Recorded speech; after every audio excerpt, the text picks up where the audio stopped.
Oftentimes, we are crowded out by many of the inputs that are coming in. And quite frankly, most of those inputs are shit. They're complete noise. And so we want to get to a place where we can have what we call white space, what we call the ability to have some communication ultimately with ourselves. My name is Brian Panuzzo. I help executives inside of corporate America get wealthy in their mind, their body, and their relationships. I am an expert at this, quite frankly, because I did it myself. I sat in your seat for 2 decades. I am not special. If I can do it, so can you. Welcome back to the show. This is the Success Lift podcast. I'm your host, Brian. We are in the middle of the summer, middle of July. Hope you're having a fantastic summer. We're going to keep the next several episodes pretty short, pretty to the point. Those could be famous last words because everything that I say on this show is subject to change because it's my damn show, and I am so appreciative that you listen to it.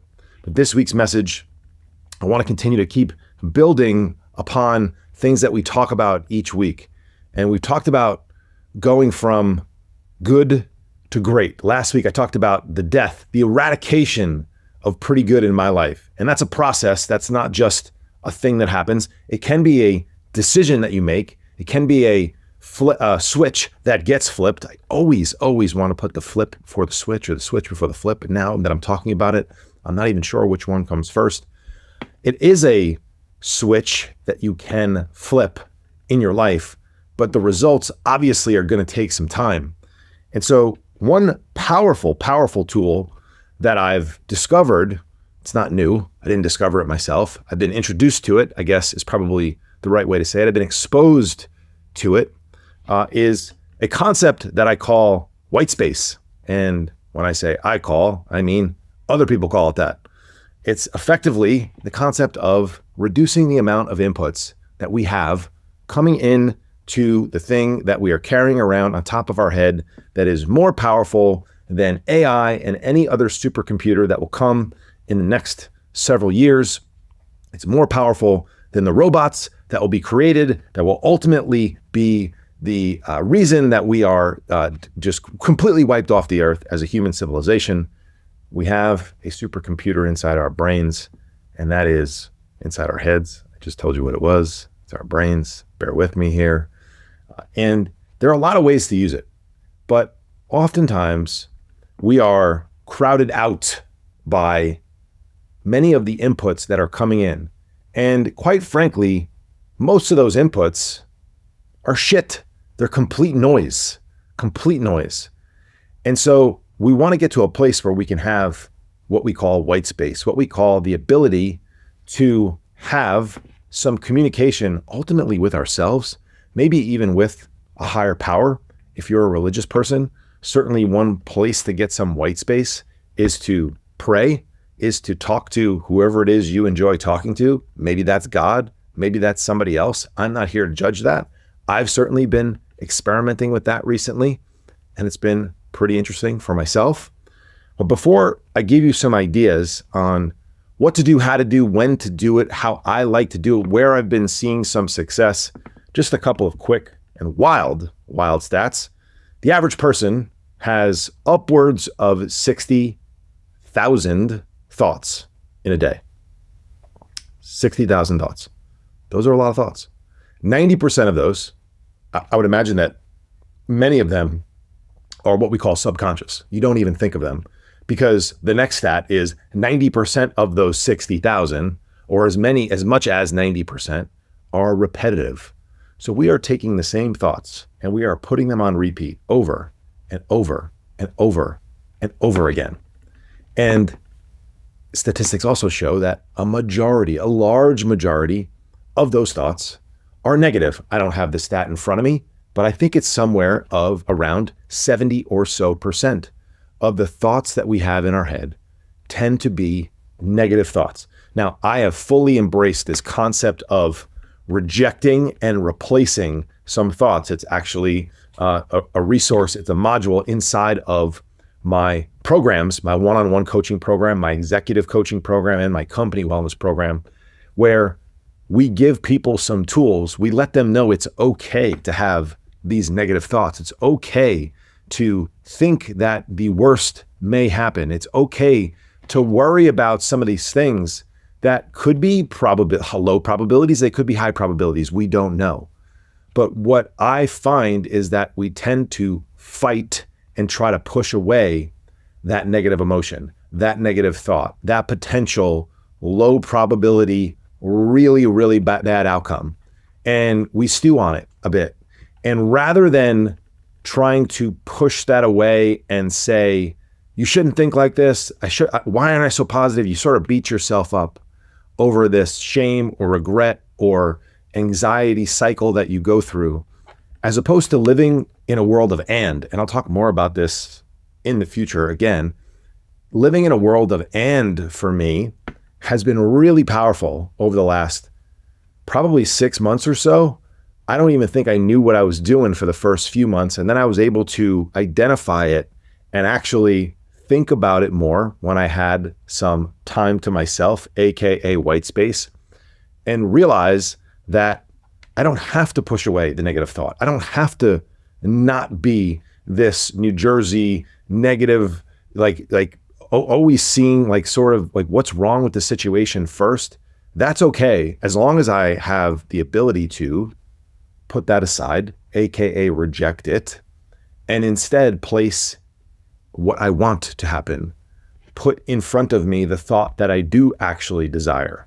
And so this concept of rejecting and replacing can happen often for yourself, but we are bombarded with negative thoughts on a regular basis. And I think we spend too much time trying to fight off why we even have them in the first place. And I'm doing a good job in my life of just accepting that they're there. It's just a thought. It's just something silly that popped into my head.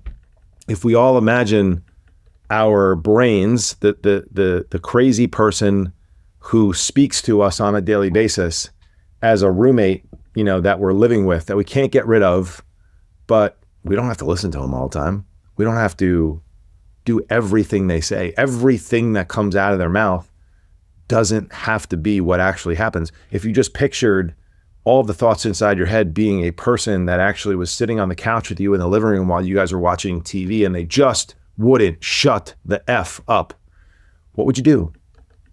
Would you allow this person to just keep yapping away, to just keep sucking your energy, to just keep second guessing everything that you're doing, to make you a little bit more nervous, to make you less confident, to make you fearful, to make you sad, to make you regret? Fuck off. Shut the F up. That's what we would say. We ultimately would tell that crazy ass roommate to zip it.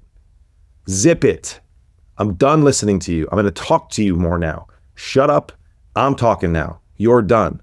And so if we can have that process, that relationship with our inner talk, our thoughts, I think we can have a real process in our lives to override some of the things that pop up. Now, this has nothing to do with white space, but it's sort of the precursor to why we need more white space in our life.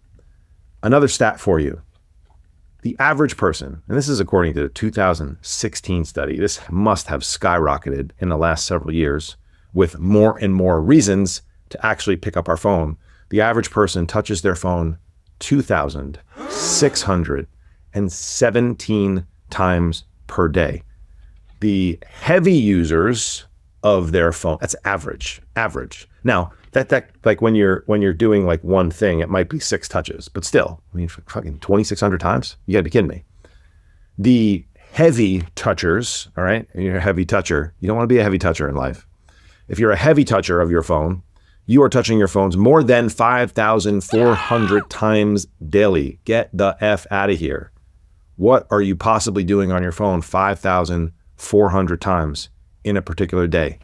87% of the participants in that particular study that I originally referenced touched their phone between midnight and 5 a.m. Now, I will say that I am one of those people most of the time in the 87%. But of course, I'm going to defend myself That's usually on the back end of that time because I'm up and my ass is getting going. Now, I should probably have more time to myself in the morning where I have Whitespace, where I'm not returning texts, where I'm not checking in, where I'm not doing things from overnight because I shut my phone off at 8:30 p.m. and I missed all you people trying to get a hold of me at 9:45. When are you going to stop texting me or looking for me at 9:45 to 10:15 p.m.? You cannot get me. I am available whenever my clients need me, except when it's after 9:30 p.m. most of the time. And they all know that. But most people are on their phones after midnight. What the fuck are you doing on your phone after midnight? What good could you possibly be doing if you're not side hustling and creating some business on the side late at night, grinding away? Probably 1 out of 1,000 people are doing that. Maybe that's radically high. It might be 1 out of 10,000 or 20,000 people are doing that. Most of us are wasting our damn time on our phones at all times of the day. If you want to absolutely terrify yourself, just pull up your screen time on your phone. Look at how much time you're spending on some of these apps. Okay. So having some mechanisms inside of your personal protocols, AKA what we do inside of my programs, we talk about things like limits on screen times. We have you set alarms on your phone to stop things. We have a PM alarm where we shut our phones down. We turn our phones onto airplane mode overnight so that when we do wake up in the middle of the night and we do want to check what time it is because we're not quite sure, we don't see 17 texts, 5 new Instagram notifications, 57 new emails. And it's like, oh, you're dead. Of course you're going to check one of them, you know? And so we don't let the world in to us until we're ready. And I'm just saying I tend to let it in a little too early. But there are often times where I leave the phone on airplane mode until I walk out the door for the gym. And I allow it to be this moment where I reward myself, where I get in the car, I got my coffee, I've already drank a bunch of water, I've done a little work for my business. It's about 5 o'clock, I'm gonna drive to the gym. And it's like I get to turn that, I hit them, I go right there into the camera screen. I get to hit that airplane mode button, I shift it off, swipe it, and all of a sudden the dopamine rush, the dopamine hits of the texts that come in from overnight and the emails, and I wonder who got back to me. I wonder who texted me. I wonder who doesn't know by now that I go to bed at 9 p.m. and who's looking for me at 9:30 via a text that just says, yo, or hey, or you up? Like, if you're going to text like a 14-year-old, I'm not going to respond to you anyway. All right. So just a quick PSA for all of you adults out there. State your business on a text message with a few sentences, space them appropriately, spell check your words, right? Don't text me yo, don't text me hey, and hit enter like we're gonna have some line by line communication, conversation, like I do with my 14-year-old, all right? I've been on this before, so I'm not gonna get on it right now, but it's just you do this to me, I'm coming for you. I'm coming for you. All right. I'm in a season of brutal honesty in my life. You come to me with something, you better be prepared for honesty. All right. So let's get back to Whitespace. Now, I fully realize that I am suggesting that you take Whitespace and have more Whitespace on a platform that requires you to be plugged in. And so thank you for being plugged in to me on a regular basis. I appreciate that very much so. But please take some time to turn things off. Turn me the fuck off. All right. If it's right now, if you realize like, oh my God, I need to do this, turn me off right now. Hit pause, turn me off, unsubscribe, subscribe to the show, by the way. I'm having trouble with my words today. It's kind of tough when you're doing a podcast. Subscribe to the show if you wouldn't mind. All right. But if you need to pause me right now and have some white space, please do that. Shut off the inputs, turn them off, right? If you have trouble eating junk food late at night, and that junk food is on the coffee table while you're watching Netflix, good luck. If that junk food is in the kitchen and you're in the TV room there is a small barrier to entry. You got to get your ass off the couch, your lazy ass off the couch and into the kitchen to get the junk food.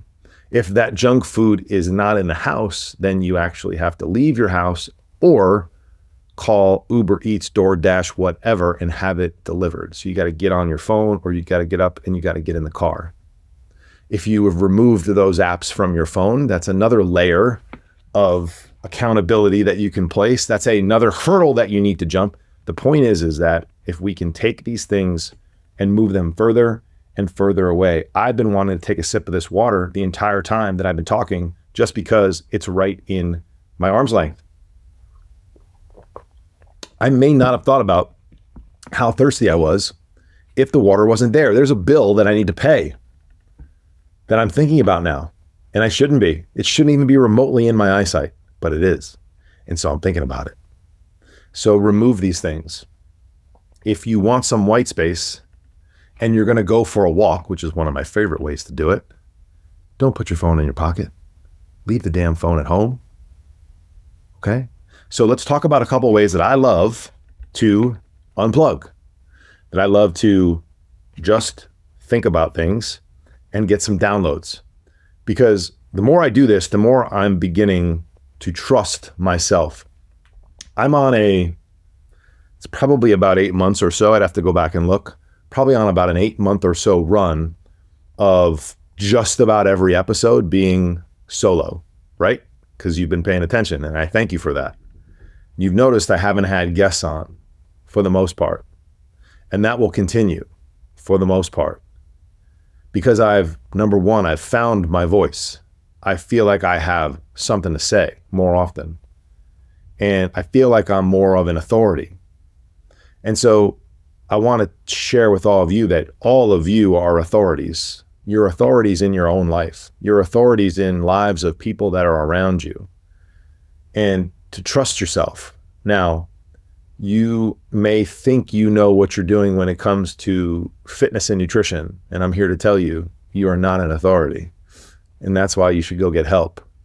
You may think you're an authority when it comes to understanding, a 20-year relationship. You may not be an authority like you think you are. And I'm raising my hand here because that's me as well. And so, but you are an authority on you. You are an authority on things you know deep down are the right things for you. And that's what I want to encourage you to embrace. And there might be a reason why you listen to me on a weekly basis. I resonate with things I say, resonate with you somehow, some way, right? You might be inside of corporate America right now. You might be, at the place that I was 10 years ago, almost to the day where I was repairing my life. My life was on tilt. My marriage was on the brink of divorce in the middle part of 2015. So that's 9 years ago. Sorry, I'm doing math on the fly here, everyone. I was really struggling. But I am the poster child for if anyone can do it, so can you, because I did. And when I say I did, that's not like I've reached this pinnacle. I sit on my glass, at the top of my glass house, and I speak down to you and I throw stones. I think you guys know that I use myself as an example quite often. And I'm willing to share with you aspects of my life that, I'm struggling with. And that's why I started to talk more about brutal honesty. And that's why I started to talk more about, the death of pretty good, because I was sort of hiding behind the pretty good aspect of a lot of areas of my life and not going full throttle in them, on them, towards them, which I am now. So I'm excited. So here are some ways I love to get some white space. One of everyone's favorite ways to think better, think more clearly, have a great idea, clean your body, is to jump in the shower. You ever notice, again, this goes back to that stat of touching your phone 2,600 times, having all these thoughts, all of these inputs, boom, boom, boom, boom, boom. You ever notice you have great thoughts in the shower? You have great ideas in the shower, just waking up at night, in the middle of the night, or maybe first thing in the morning. Or if you're disconnected out in the wilderness, right, out in nature, when we have forced quits. I guess we could take our phones in the shower these days, but most people still don't. When we have no inputs, when we force no input on ourselves, we're forced to be a little creative. We're forced to think a little bit more. We're forced to have some conversations with ourselves. And that might be with you. That might be with your creator. That might be with the God, my man, God, Jesus, whatever it is for you. I don't care. I really don't. It doesn't matter. It's not for me to decide. It is for me to encourage you that you have more of these conversations, that you spend more of this intentional time, because if you don't, there's just too many inputs. There's too many inputs, and it'll constantly be calling for you. My phone is right there. I want to pick it up so bad, but I can't. I'm engaged with you, talking to you right now.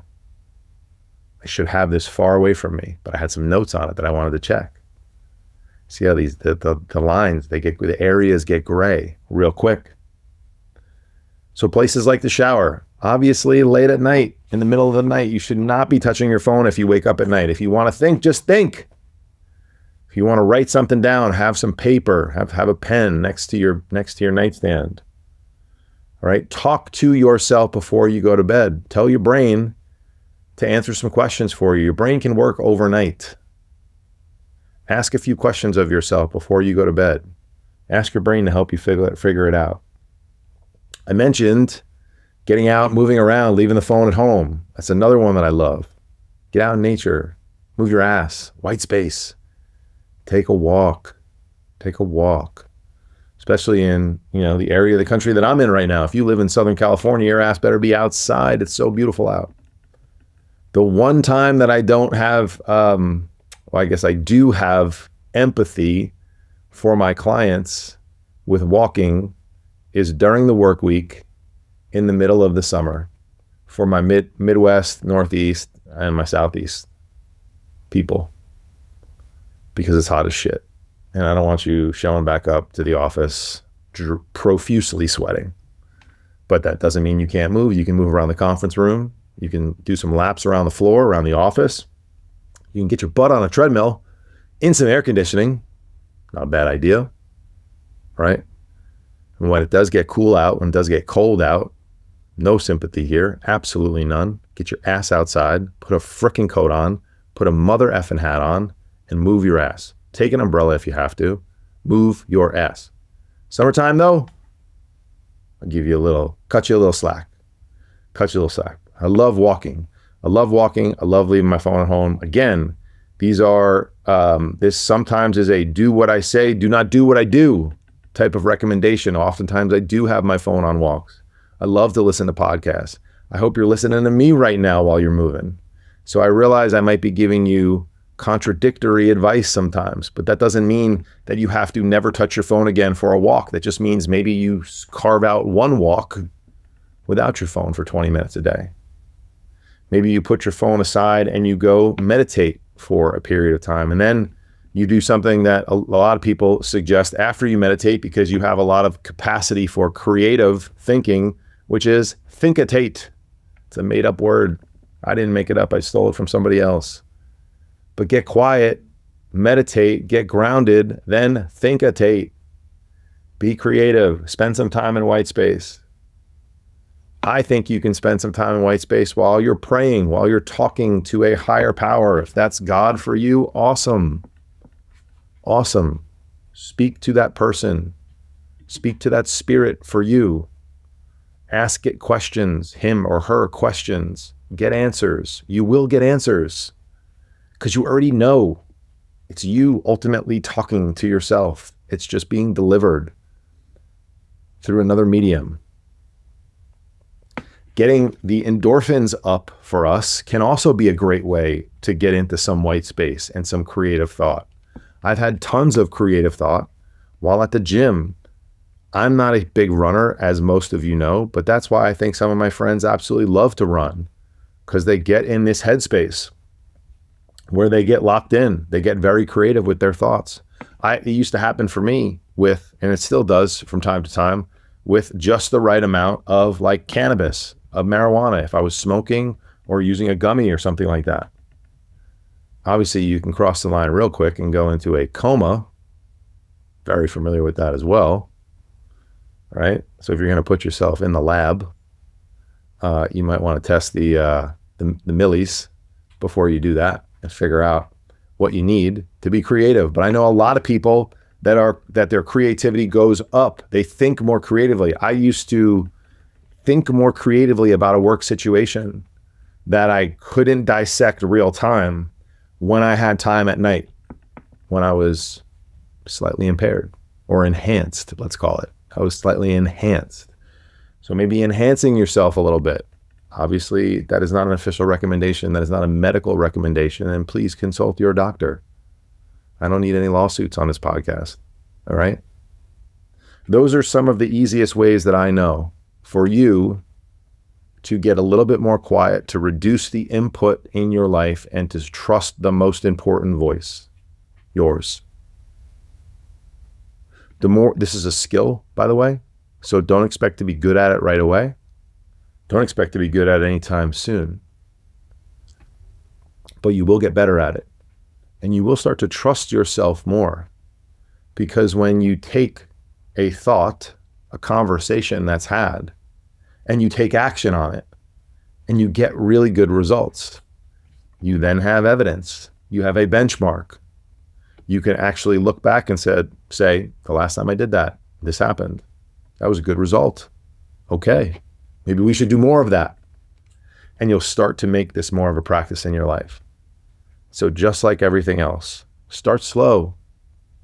Do things that are consistent, repeatable, and achievable. Keep coming back. Trust yourself. Stop listening to yourself so goddamn much without having a two-way conversation. Ultimately, that information that comes to you, I think, is pretty darn powerful. But you got to get quiet enough to trust it and to actually listen to it. Hope this one helped you guys. If you are enjoying my solo podcast, could use your help sharing it with people. The show doesn't grow as fast when we don't have other people coming on talking and then sharing it with their audience. So I need you to be my people who share it with their audience.